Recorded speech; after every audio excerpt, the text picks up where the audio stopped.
ஒரு சாதாரண விவசாயி தன் வயலில் வேலை பார்த்து கொண்டிருக்கும்போது மண்ணுக்குள் புதைந்திருந்த ஒரு தங்கப்பானை கிடைக்கிறது. அதை கண்டு ஆச்சரியப்பட்ட அவர் அந்த பானையை தோளில் தூக்கிட்டு வீட்டுக்கு கொண்டு வருகிறார்.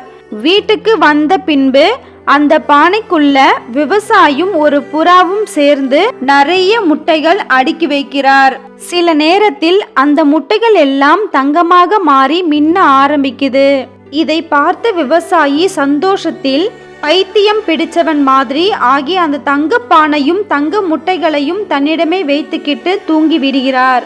ஆனால் இரவு நேரத்தில் ஒரு எலி மெதுவாக அந்த தங்கப்பானைக்குள் நுழைந்தது. காலை எழுந்து பார்த்தா அந்த பானையிலிருந்து ஆயிரக்கணக்கான எலிகள் குடிசை முழுக்க வெள்ளம் போல் ஓடிக்கொண்டிருந்தது. இதை பார்த்து பயந்து போன விவசாயி ஓடி ஒரு மரத்தின் மேல் ஏறிக்கொள்கிறார். உடனே விவசாயி மரத்திலிருந்து குதித்து அந்த தங்கப்பானையை தூக்கிக்கிட்டு வயலுக்குள் ஓடினார். அந்த தங்கப்பானையை பூமிக்குள் புதைத்துவிட்டு வீட்டுக்கு திரும்பி வந்தார். ஒன்றுமே இல்லாதவன் மாதிரி தனியாக உட்கார்ந்து அழுது கொண்டே இருக்கிறார். அதிக ஆசை ஒருத்தனுக்கு தங்கம் தரலாம், ஆனா கடைசியில அது வாழ்க்கையே அழ வைக்கும். இந்த வீடியோ பிடிச்சிருந்தா லைக் அண்ட் சப்ஸ்கிரைப் பண்ணிக்கோங்க. இந்த கதையின் உங்கள் கருத்தை கமெண்ட் செக்ஷன்ல சொல்லுங்க.